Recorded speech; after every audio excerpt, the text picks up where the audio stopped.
So, good afternoon, everyone.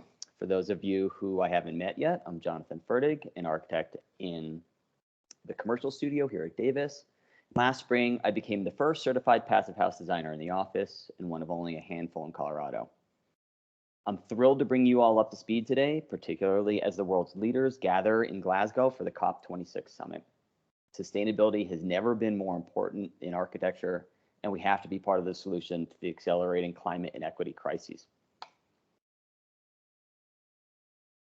This presentation was made in conjunction with the Passive House Network, a New York City-based national nonprofit affiliated with the Passive House Institute in Darmstadt, Germany. The network is comprised of regional chapters, with Passive House Rocky Mountains being our local chapter. I was invited to sit on the Passive House Network Policy Committee, which is developing policy recommendations that will enable Passive House to grow in the US. And starting in January, I will be serving on the City of Denver Green Code Technical Advisory Committee. In my spare time, I'm involved with all sorts of advocacy for walkable, bikeable, sustainable urbanism, and for the past 3 years have been invited to present a lecture on my tactical urbanism work to a graduate sustainable mobility class taught to urban planning and engineering students at the University of Colorado, Denver. You'll have to tune in another time to hear about that, though. All right, so let's begin. Today we face interlocking environmental, health, and social crises, and we can all recognize the power of buildings to both help solve and exacerbate the problem. Frankly, buildings are the single largest source of carbon emissions in the US. They're responsible for 40% of annual CO2 emissions, with building operations being responsible for 28% annually. Passive House targets that 28%, which, by the way, is larger than the share consumed by transportation, which was responsible for 22%. On Monday, UN Secretary General Antonio Guterres opened the COP26 Climate Summit in Glasgow with the following: "Even if the recent pledges were clear and credible, and there are serious questions about some of them, we are still careening towards climate catastrophe." Perhaps you've heard of Passive House and assume that it's just another sustainability standard that will get tossed around for a few years until people grow bored with it. My hope is that your eyes will be open like mine were. I'll never look at buildings the same way again, because I've learned that a truly sustainable and achievable path for our profession is possible right now. We have no excuse to practice business as usual. Passive House alone is not the solution to anything, of course, but it can be part of the solution.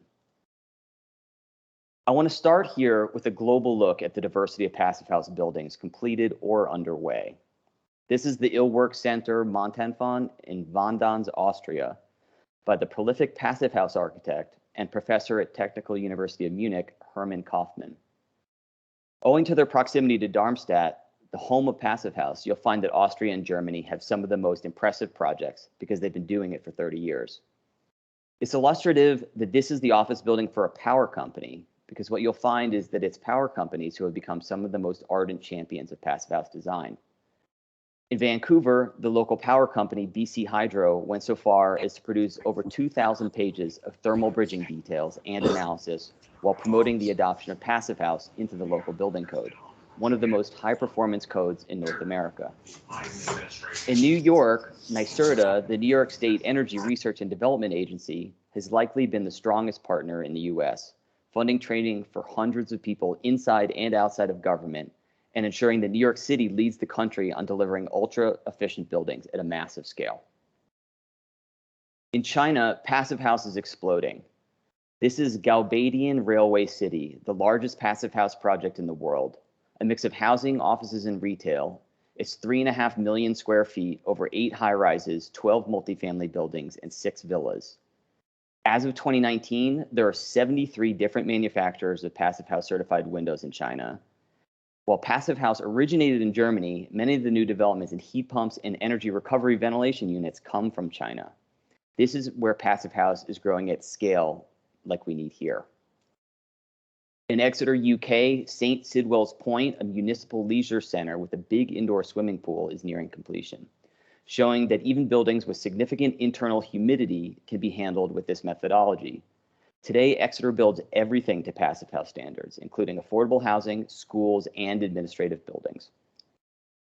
Belgium has been at the forefront of Passive House for years, so when the Belgian government planned a new embassy in the Congo, they designed it to the Passive House standard. The Belgian firm A2M made ample use of exterior shading to avoid overheating the building. Grimshaw Architects has recently completed this academic building at Monash University in Melbourne. This project illustrates how curtain wall is still an acceptable facade element on passive house projects. It just needs to be of high quality, meaning truly thermally broken and potentially triple paned, and oriented so that solar heat gains are of a desirable amount. Christoph Kalb Architects designed this primary school in Graz, Austria, showing that all the requirements for passive house design and construction don't hamper our ability to design inspirational spaces. Again, notice the integrated exterior shading. Designed by Varkitectos, on the left, this 32-story multifamily building was the tallest passive house building in the world, before it was surpassed in 2018 by the house at Cornell Tech in New York City on the right, a student dorm designed by Handel Architects. Also designed by Varkitectos, this is a mid-rise multifamily building in Pamplona, Spain. Those deep balconies are thermally broken and provide shading from many solar orientations. The punched windows are set deep in the wall to ensure excellent thermal and air barrier continuity while also freely gaining solar shading. The first passive house certified hospital was recently completed in Frankfurt. This building has 664 beds and further capacity for 40 in the outpatient clinic. As many of you know, hospitals provide unique mechanical challenges, so this is a truly groundbreaking project. Fire stations have been built to the passive house standard, typically by separating the engine bays from the thermal envelope of the rest of the building. Once that's done, it's simply a small office building with an attached garage.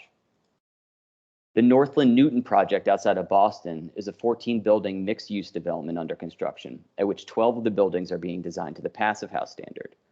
Cube 3 and Stantec are among the architects working on this. This is Onion Flats, an affordable housing project in Philadelphia that is net zero from on-site renewables. The solar shading strategy employed here is not expensive and the materials are simple. We can easily design passive house affordable housing if it's baked in from the beginning. And here's a single-family home on the Animas River in Durango by Alpenglow Building and Design. Passive house projects in Colorado up to this point have almost exclusively been single-family residences.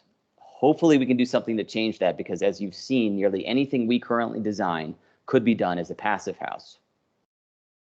A notable exception to Colorado's lack of commercial acceptance of passive house thus far is RMI's Innovation Center in Basalt, Colorado, completed in 2015, a project many of you have probably seen before.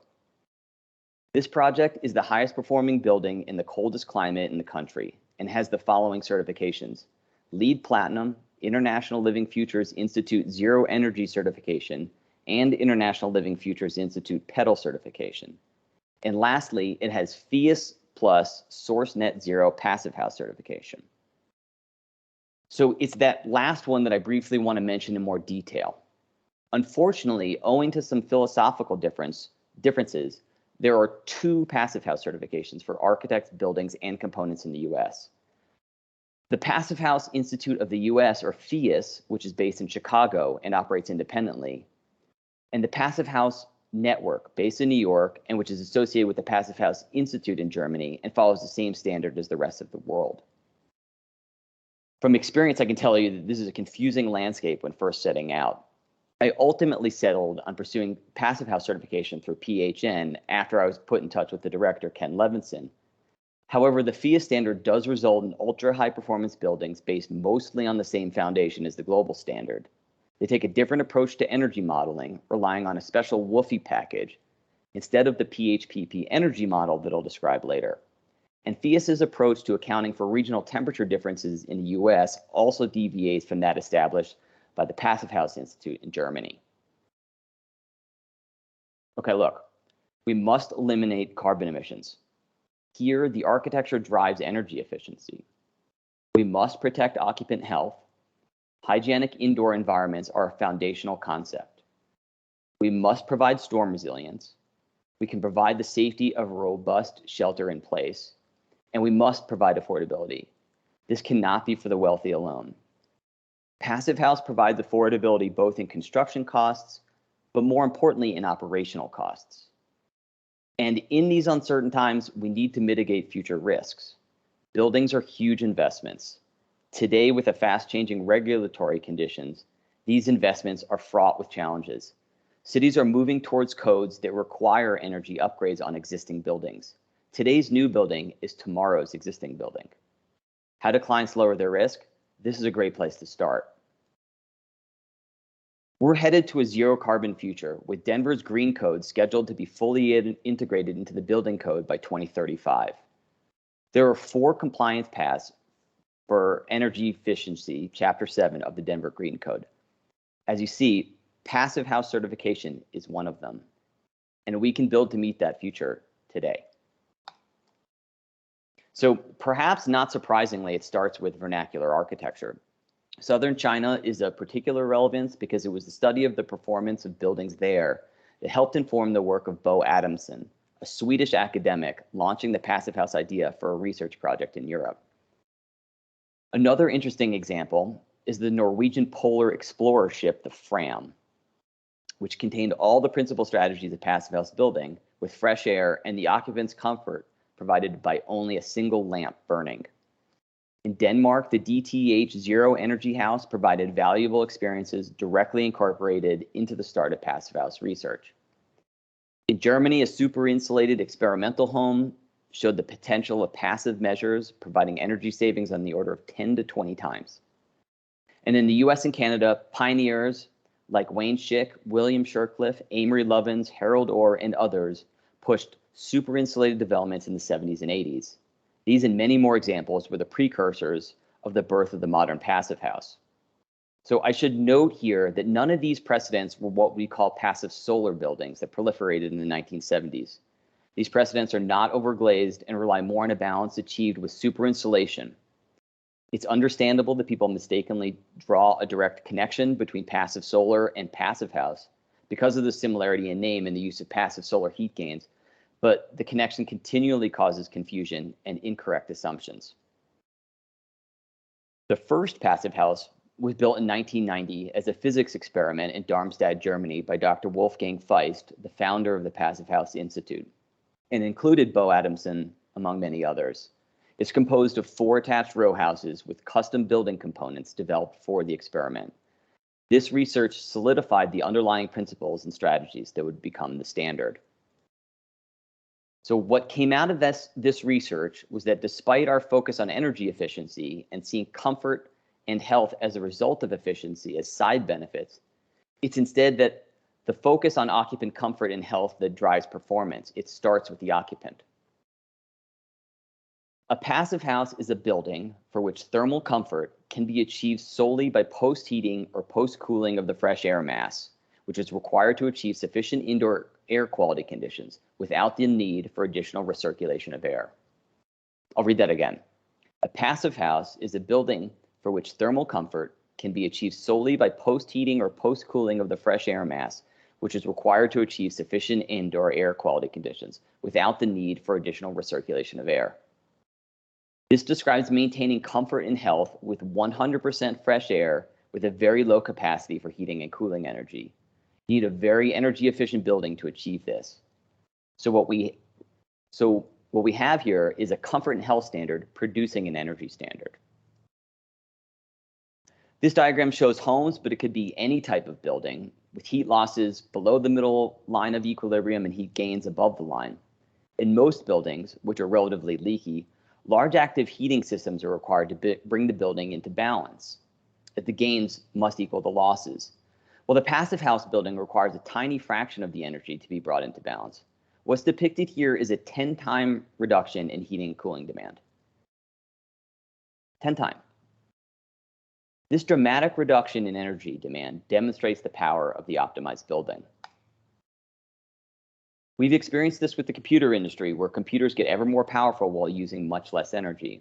And so too, we can now decouple power from performance in our buildings and deliver zero carbon buildings today. The passive house concept starts with the occupant, as I've said. So what makes us comfortable? I think of steady temperatures, no drafts, no cold feet, and robust sound isolation. How about sitting by the window on a cold winter day and still feeling comfortable? Passive house provides hygienic indoor air quality, 100% fresh air and exhaust with no recirculation. It's HEPA filtered fresh air keeping pollution like forest fire smoke and PM 2.5 from cars and trucks out. No mold and associated illnesses, reduced asthma and allergies. These buildings are resilient.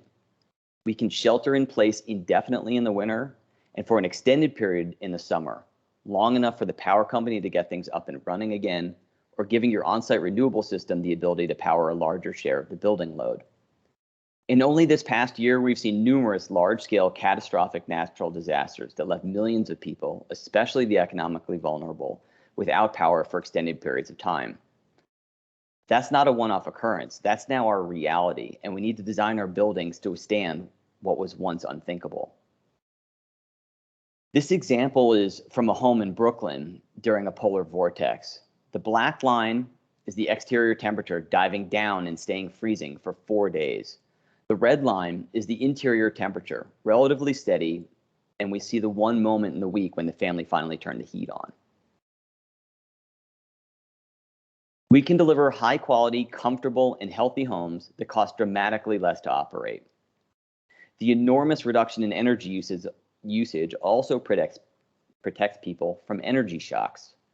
This is an affordable housing development for seniors in Queens, New York, that also has a pre-K school on the ground floor, which is like the ideal program. Passive House first scaled in Europe with affordable housing projects, and today in the US, we see state and local affordable housing authorities incentivizing and encouraging Passive House building, particularly in Pennsylvania, New York, and Massachusetts. Our transition to a green grid and electrification is made that much easier due to dramatic energy reduction. This makes removing fossil fuels from buildings economical. And when renewable energy options are available on-site and off-site, grid utilization is more efficient and resilient. Consequently, the more we build to the standard, less renewable energy production is ultimately needed, making our green transition more affordable and quickly achievable. Today, there's an explosion of activity, especially with very large buildings that typically consume a massive amount of energy. From left to right, we have a bank headquarters in Vienna, then a Midtown Manhattan high-rise mixed affordable and market rate apartment building, a 60-story residential tower starting construction in Vancouver, and on the right, a mixed-use high-rise under development in Boston that at 812,000 square feet will be the largest Passive House building in the world. This is a garment factory in Sri Lanka. And of course, there's housing. This is a Passive House certified, timber-framed, off-site panelized, affordable housing development in Norwich, UK by Mikael Riches that in 2020 won the Royal Institute of British Architects' highest award, the Stirling Prize. So here we have affordability, performance, and world-class design all in one package. We need this everywhere. And I know you're thinking it. This is a graph from the Pennsylvania Housing Authority that demonstrates the lack of correlation between Passive House projects, the blue dots, and typical code compliant projects, the black dots, and cost. In these examples, Passive House was not an add-on, but an integrated goal, and it shows the average cost of the Passive House projects to be less expensive. However, let's not count on it being cheaper. And so let's not assume we're going to optimize our Passive House project perfectly. So we'll aim for affordable, not the cheapest, maybe a little bit more. And so what's been observed is a 3 to 5% increase in project costs from a reasonable baseline can be expected. If the increase is greater than 5%, then decisions need to be re-examined. We must have lost the plot along the way somewhere. So how is this possible? They don't just give us this new concept and say, hey, good luck. Instead, we have a methodology and a growing number of tools to enable predictability. Building certification is critical, but there's much more to it. There are component certifications of essential components like windows and ventilation units. Personnel certification on the design and construction sides is crucial. The PHPP energy model is used as an active tool during conceptual and schematic design, and there's a ton of online material. This is also possible because the pathway includes very clear certification targets, indicated in the 3 certification levels of Classic, Plus, and Premium, with metrics that include comfort, health, and energy usage. These are not relative targets set to a baseline that can be gamed, but building science-based targets. Today, the targets include increasing levels from classic to premium, of on-site renewable energy production and greater envelope performance.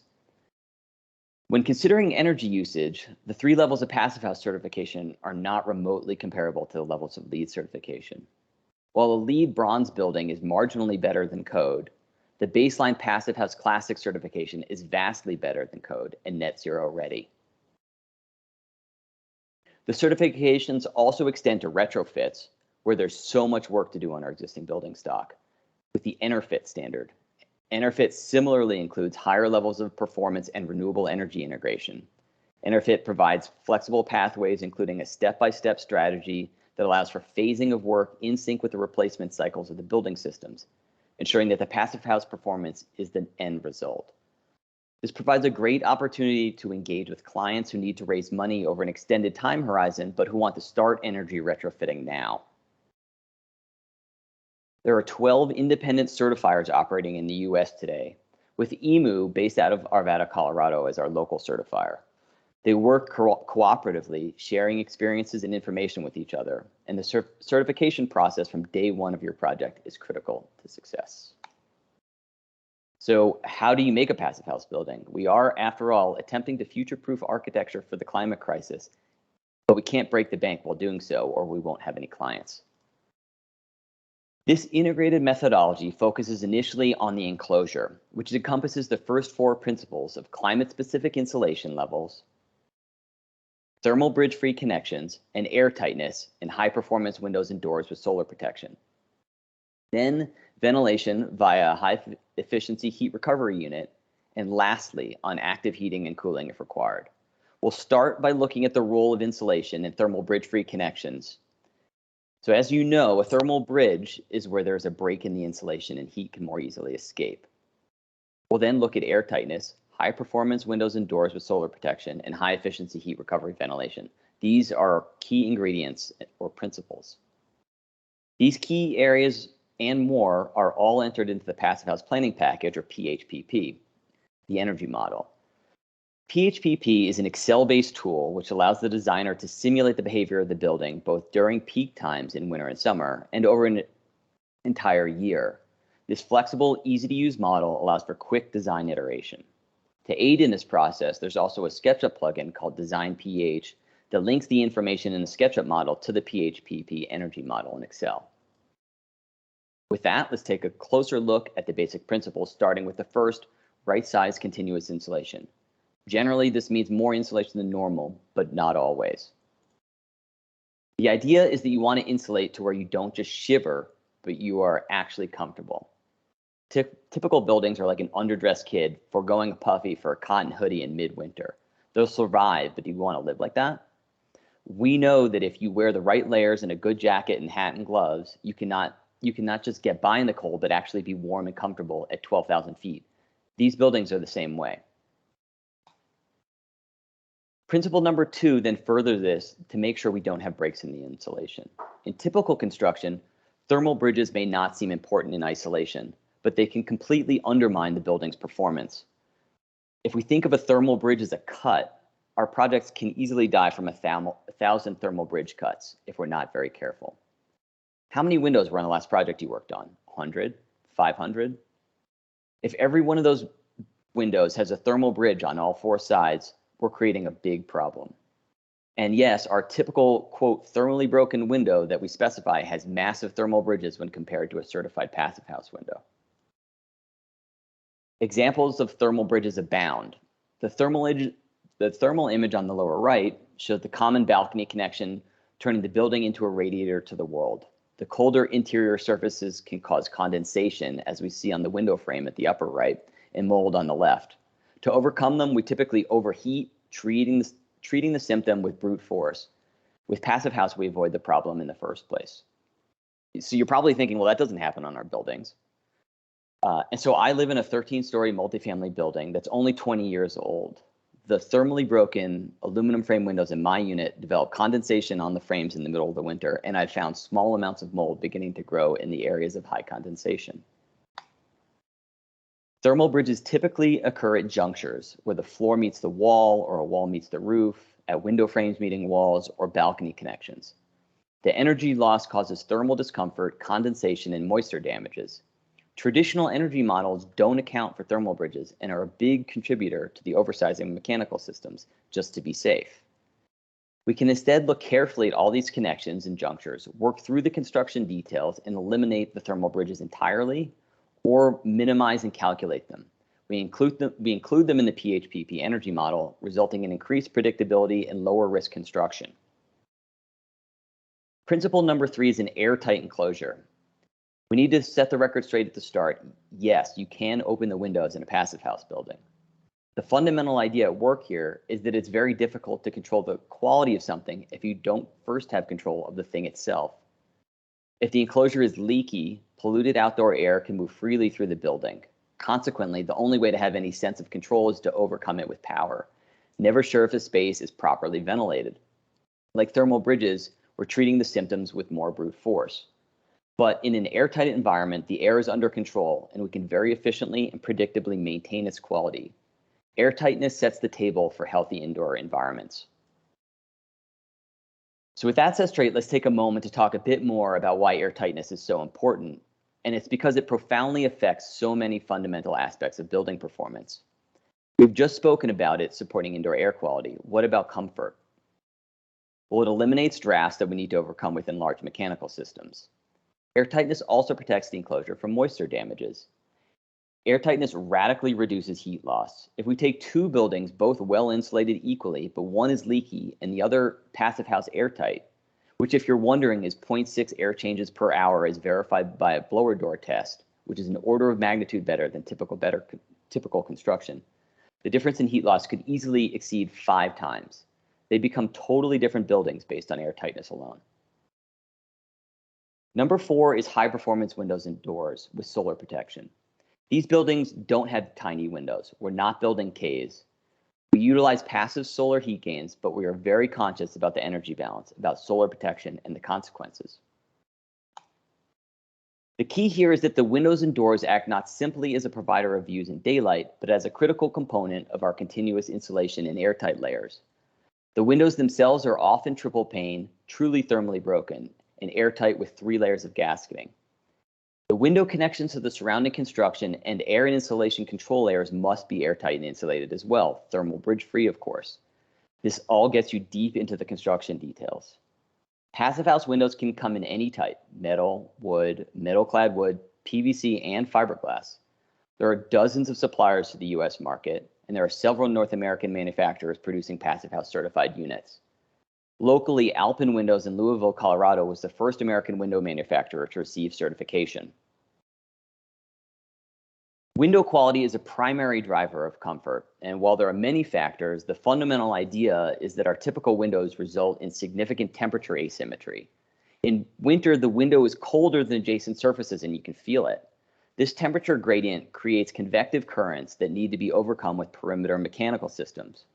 With ultra-high quality certified windows, the temperature at the interior face is close enough to the surrounding space to avoid discomfort and eliminate the need for compensatory mechanical air distribution. Because windows are such a critical component and their performance cannot be compromised, it's typically recommended that only Passive House Institute certified windows are utilized. For reference, a Passive House certified window will typically have a whole window U value around 0.15, and windows with a U value of 0.1 can readily be found. So that's an R10 window, which is just outstanding performance when compared to what we typically specify, which would have a whole window U value around 0.35, resulting in an R value around 3. And while windows provide views, daylight, and yes, useful passive heat gains, improperly designed windows can cause significant overheating, causing discomfort and additional air conditioning requirements. We know that overheating is a common problem in conventional buildings across the industry today. The best approach to avoiding overheating is to carefully provide proper shading. Shading can be provided by deliberately setting where the window sits sectionally within the wall, by utilizing exterior shading elements, or with smaller scale buildings by strategically locating landscaping. Shading can be achieved with interior blinds, but exterior shading is considerably more effective. But shading cannot be an afterthought. It cannot be something that gets VE'd out of a project.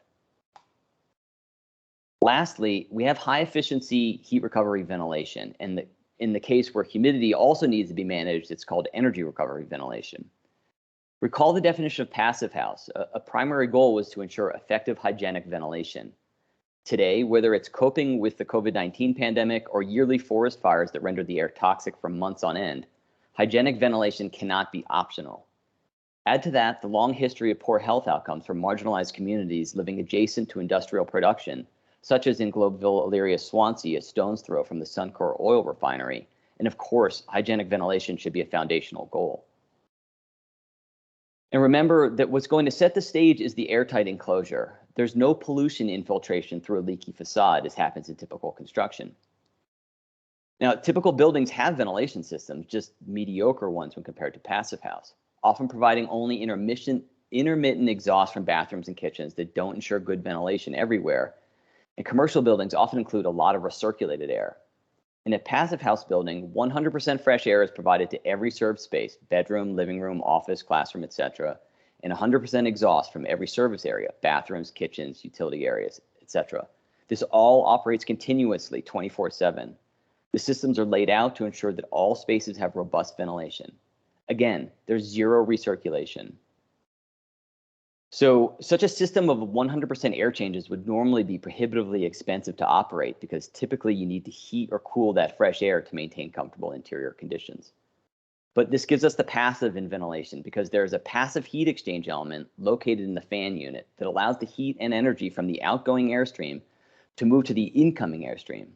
Today, the efficiency of this passive exchange can exceed 90%. This means that on a cold winter day, the fresh air supply without any added heat enters the room within just a few degrees of the room temperature, ensuring occupant comfort.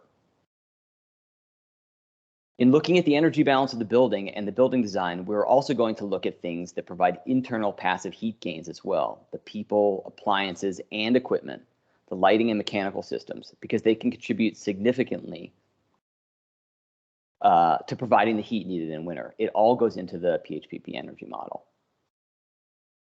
So what happens when the energy recovery ventilation isn't capable of maintaining the desired temperature? What we see is the ability to meet the occupant needs with a 75% reduction in mechanical equipment sizing and up to a 90% reduction in usage. We can pull the distribution to the core of the building, and because the loads are so low, electrifying everything is economical. We can get rid of hydronic heating if we like and provide heating and cooling from a single heat pump system. Whereas in a typical building, the heating or cooling is provided via the ventilation system, in a passive house building, these systems will usually be completely independent. So I want to end here with a more detailed look at Hermann Kaufmann's Illwerk Center Montanfon in Vandans, Austria, with which I began this presentation. As I had mentioned, this is an administrative building for the Vorarlberg Power Company. When it was completed, this was the largest timber office building in Europe at nearly 110,000 square feet. The building is 400 feet long, and the entire structure went up in 6 weeks. The continuous horizontal shading elements are fully integrated into the architecture, and the entry canopy continues the same language. There are hundreds of pictures on Hermann Kaufmann's website, and I couldn't find a single one that had drywall in it. Wood was obviously a key driver of the design on the exterior, interior, and structure. Notice that there are operable windows at every opening. These are tilt-turn, wood-framed, passive house certified windows. By keeping the building long and skiddy, opportunities for cross ventilation are maximized. However, recall that cross ventilation isn't required in a passive house building. All fresh air can be provided through the HRV system. This is the second floor where they have a communicating stair with egress located on the perimeter. There's open office on typical office floors. And then the depth of the horizontal shading is not severe. Its size is based on analysis using PHPP to maximize views and predictably control solar heat gain so as not to overheat the building. It's a super simple building. So here we see a typical wall section and a detail at the window, floor, and shading element. And you'll notice that the wall is considerably deeper than in typical construction, and that the shading elements, while continuous, do not continually interrupt the insulation layer. The construction system used is called LCT, or Life Cycle Tower, and is a modular, flexible timber hybrid construction system. It should come as no surprise that in Europe, passive house is often paired with mass timber construction. Architects right now are delivering buildings that reduce both operational carbon with passive house design and embodied carbon through CLT, NLT, DLT, or hybrid systems like you see here. So we can do that too. We can deliver durable, sustainable, healthy, profitable buildings that rise to the challenges we face. To do this, we have to bake it in at the very beginning of design and carry it all the way through construction. So if anyone has questions about taking the course and attaining certification, please reach out to me at any time. The PHN, Passive House Network course I took is all online. It took me about 3 months worth of all weekend studying. There are also, in non-pandemic times, week-long, all-day intensive courses, at the end of which you sit for the exam and hopefully attain your CPHD accreditation. So thanks for coming, everybody. It seems like there's a ton of stuff going on, so I'm happy to take your questions, if there are any. Hey, Jonathan, this is Byron. Hey. Congrats on the certification. It's awesome.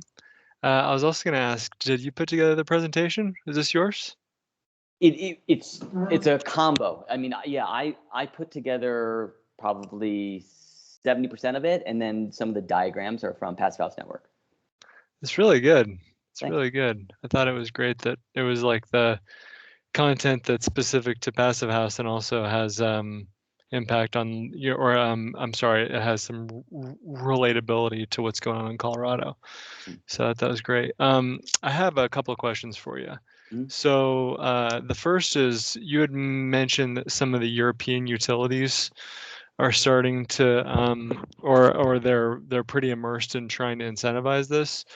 And I didn't know if Xcel here in Colorado had any involvement or any support explicitly of the Passive House program. Yeah. And then the other question I have for you was about concrete slab edge isolation. That's always an issue for us with the balconies, is, you know, like, do we put in those isolation strips that tie in like the PT interior slab to the balcony slab? And it seems like those always get VE'd whenever we talk about them. So I was hoping you might be able to weigh into that as well, but appreciate the presentation. Thank you. Sure. Yeah, so I'm not aware of Xcel having anything in Colorado right now. However, I was on a call last week with a guy in Minnesota where Xcel also is based, and it sounded like he had been having some conversations with them. So I think it's all sort of coming, but nothing yet here I'm aware of.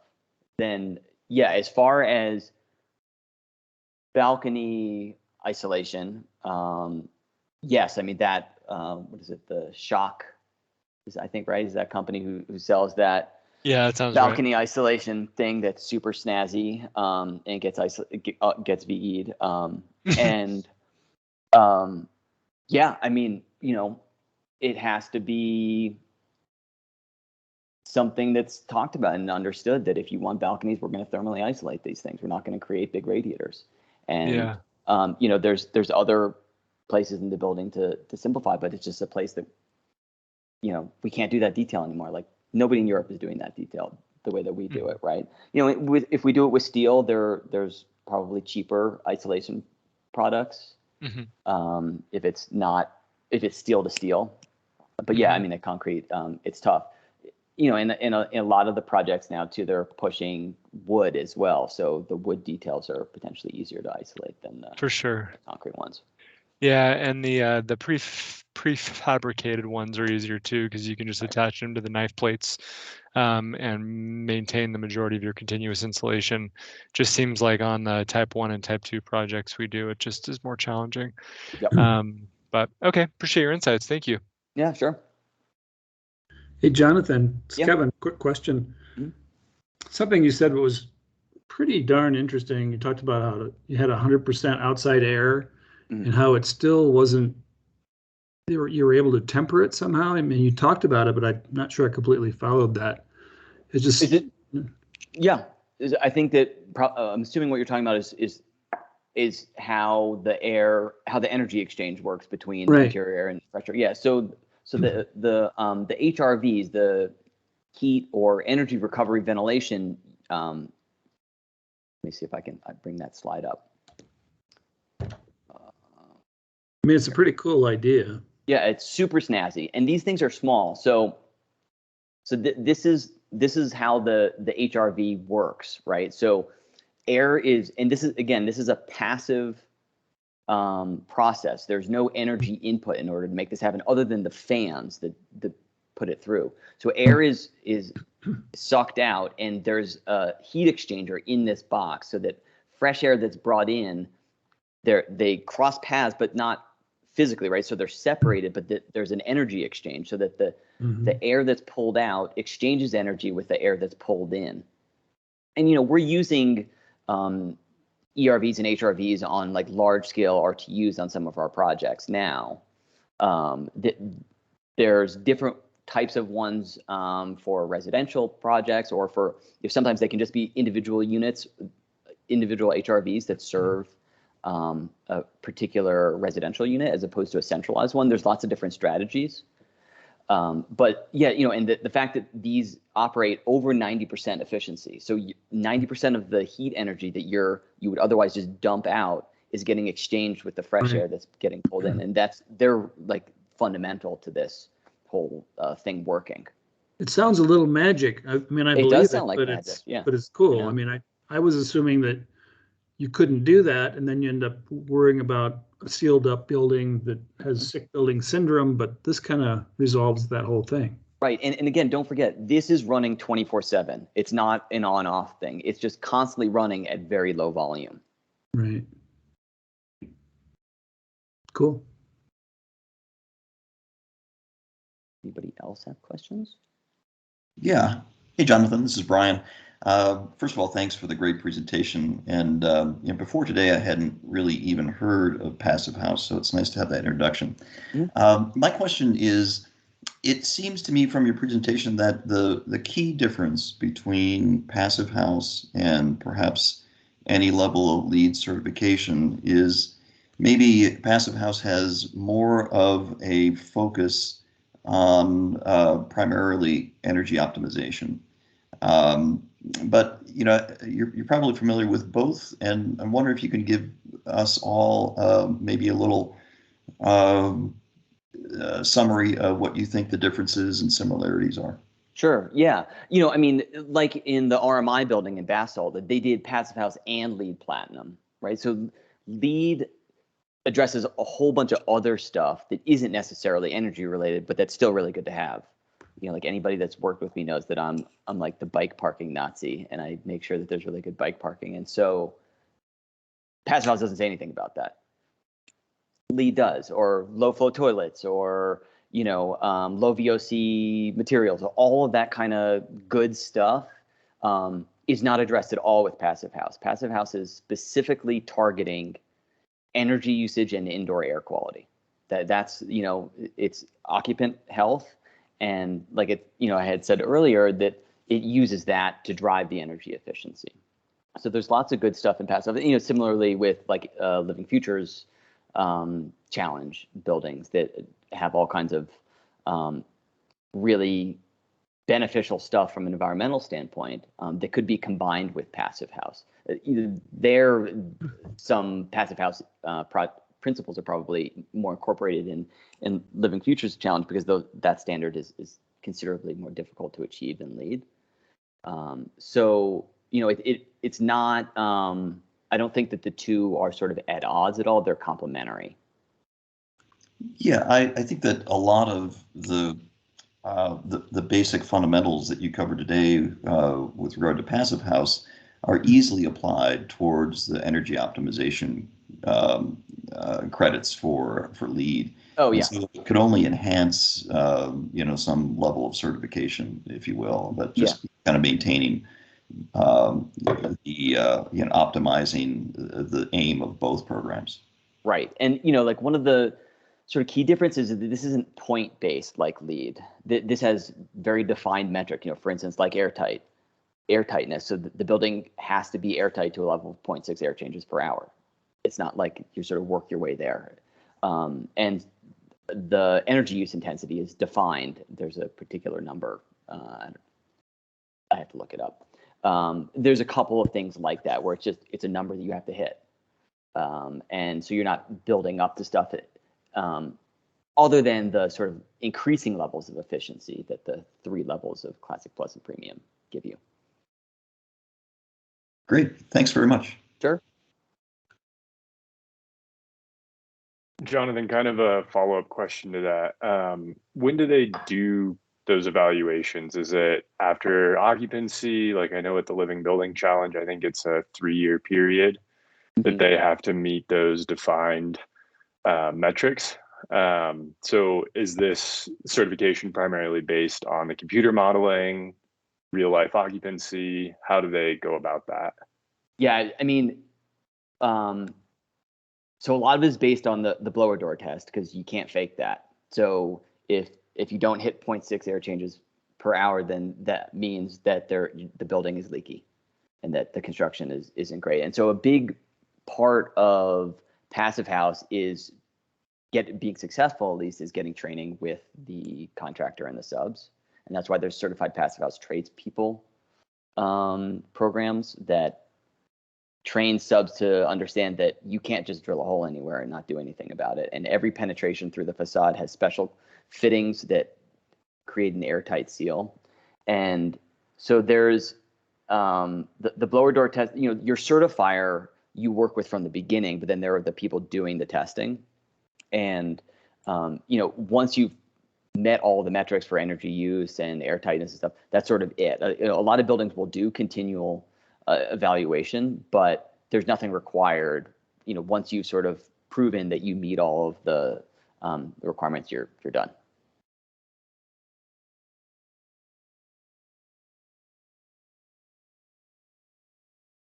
That makes sense. Thank you. I guess follow up, if there are more of us in the firm that are interested in kind of pursuing these certifications, what sort of resources did Davis have available, or do you hope to see available in the future? And then how does Davis actually start doing these projects? Just kind of your thoughts on that. Great question. So right now, Davis does not have any resources available to this. So I paid for this course and exam on my own because it's something that I felt really strongly about after sort of initially getting introduced to it by some architects that I know online. I can't speak to what the future of that is at the office. I have to leave that to other people here who are responsible for those decisions. But I do have a lot of course material that I've downloaded, and I can certainly point people to other websites, architects that I've discovered now who there are a lot of people who once they've discovered, they only do Passive House projects. And it's kind of an appealing notion. I don't think that we're necessarily there yet, but hopefully we will be. And, I really think that finding clients and developing the ability to sell to our clients is really going to be crucial going forward because, I don't think we can wait till 2035 to start doing this kind of work. Yeah, I'd probably add to that. I think it'd be key to find the right mechanical engineer that absolutely that believes in this, that doesn't oversize the systems just in case all this gets BE'd out anyway. So, so that's a real critical piece to this, I think, in pulling it off. Absolutely, and I mentioned to Joe DeBell at ME Engineers when I was embarking on this, sort of to prod him a little bit. I said, hey, do you have any certified Passive House designers at ME? And I don't think he even really knew what it was.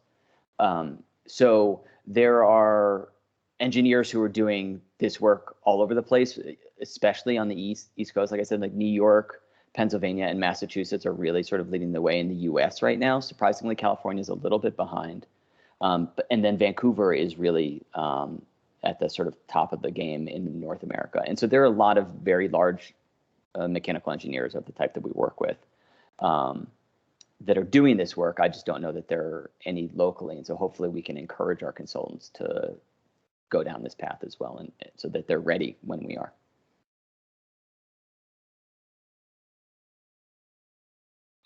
Do you know of any engineers in the Denver area that have worked on any passive house projects, Jonathan? Trying to think. So I met with, sorry, go ahead. Oh, I was just going to say the only one I could think of was perhaps WSP. I was going to ask them here in a moment. I thought I had heard their name tossed around a few years ago in this conversation, but didn't know if you knew any others. I know that WSP is doing passive house projects in New York. I don't know if they're doing them out of the office here, but I would imagine that they are aware of it. So yeah, they're probably a good resource for sure. You know, the national, I think, engineering firms are probably a better bet. Yeah, that's a good point. But yeah, I don't know any here. I met with Enrico, who runs EMU Systems, the local certifier, for lunch last week, and so he's pretty much certifying everything all over Colorado, and he does trainings all over the world for designers and tradespeople, and so he definitely would be a good person to talk to about engineers that are working on it. Although because of Colorado's focus on single-family residential so far, I don't know whether any of those people would sort of be up for the scale of work that we do, but it's possible. Sure. So I came in a little late. Apologies about that. But I had a question as to sort of what's the largest building that this passive house, energy. Yeah. What's the largest building this has been used on? Yeah. Let me bring that up. I actually showed a couple sort of variations on it. So this project on the right here is Winthrop Center in downtown Boston. It's 812,000 square feet, and it's being built to passive house standard. Stephen Winter and Associates is one of the big consultants on the East Coast. I don't know if they're out here, but I know that they're working on this. I think Stantec is doing this, although don't hold me to that. So that's the single largest building, and then the largest the largest project is this that I had shown. This is a multi-building project in China that's 3.5 million square feet. The architecture isn't particularly the part that's necessarily interesting. It's just the scale at which they're doing passive house. And then this here, the Cornell Tech Tower, which some of you may have seen as part of Cornell's expansion onto Roosevelt Island in New York, is the tallest passive house building in the world right now. And there's a bunch of stuff going on in Vancouver that's, they're doing super tall wood and they're doing super tall passive house. Mm-hmm. Yeah. Cool. Thanks. Sure. Jonathan, are there any GCs that are certified? I mean, it seems like part of the certification is the building process. Yeah, absolutely. So yeah, we had lunch with Swinnerton yesterday after a site walk, and I started planting some seeds with them. They didn't really know anything about it. But I told them that, if we get a project, we're going to need a contractor that knows how to build this stuff.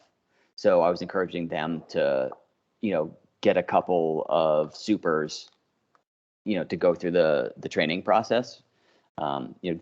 Considering that EMU is right here, it would be relatively easy for them.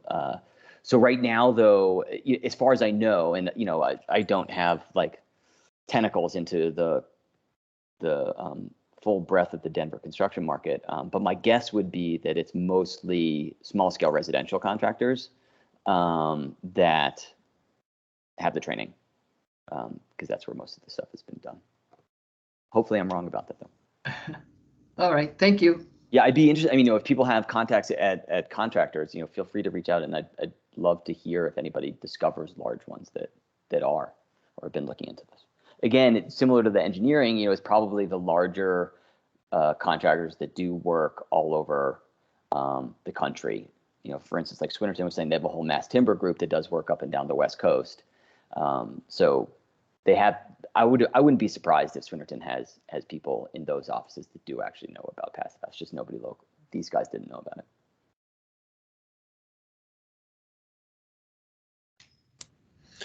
Hey guys, I just posted some info in the chat to answer the question about MEP firms that work locally. A couple years ago, we met with Integral.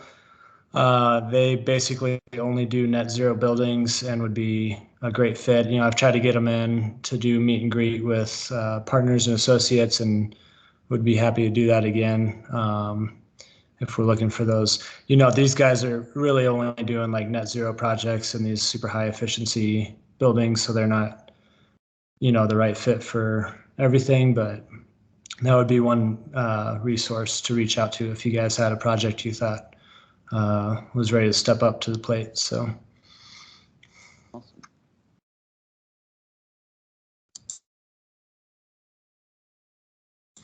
Hey, Jonathan, I got a quick question on the 3 to 5% cost premium that you mentioned. Yeah. That seemed fairly conservative. Does that take into account life cycle costs and operational costs of the building, or is that just upfront cost? No, that's just upfront. So, you know, the operational is where the building will wind up costing less. Right.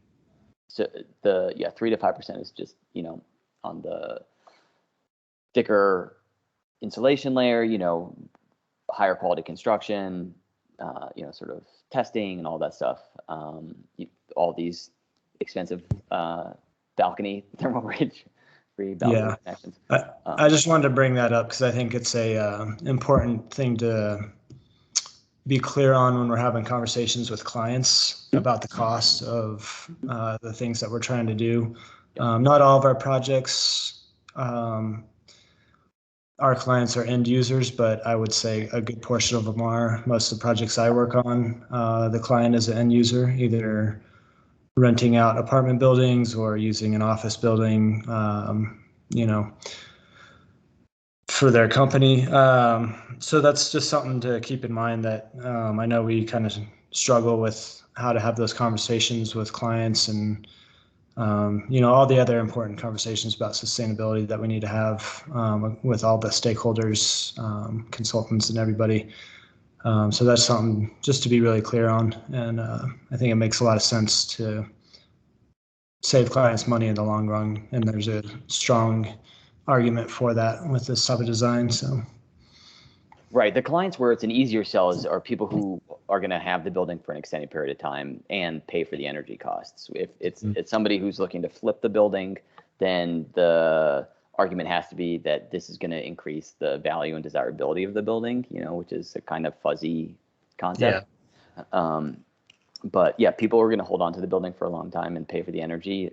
It should be a relatively easy argument to be made, although as we know, it never really is. You know, one good example too, just as the Boulder Commons, it's a building up in Boulder that they lease out, and there was some additional costs. You know, it's a pretty, I believe it's a net zero building or close to. I think RMI is part of that project, right? Yeah. So they put some effort into making that super sustainable. And on the back end, they're able to increase their lease rates and find tenants that value, you know, the healthier building, the lower energy costs to operate their businesses in the retail space. So really, it's almost harder to find an argument to, you know, how it costs more in the long run, because it's just an added value up front and in the long run, no matter what you're doing with the building, I think so. Yeah, and you know, I mean, all the affordable housing projects that have been done, Passive House, I think, sort of illustrate that this is doable. Like we know that those are buildings that don't have big budgets, so it can be done. Yeah, great. Hi, I'm Katrina.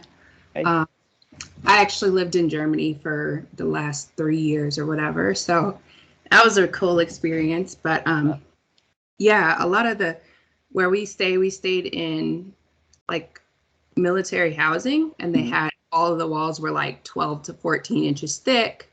There were no AC units ever. I think all of the heating was the old water insulated pipes under the windows. So that's really cool that it started there, especially since they don't really do AC in Europe. Yeah.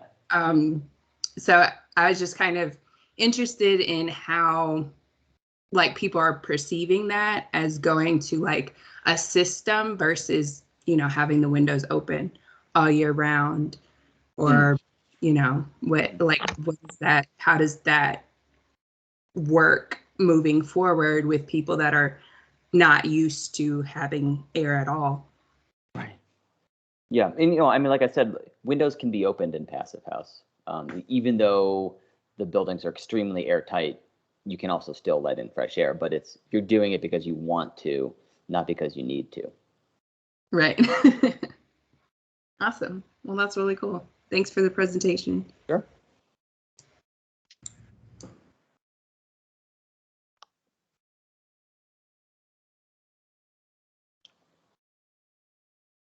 I think that's it, unless there's anything else.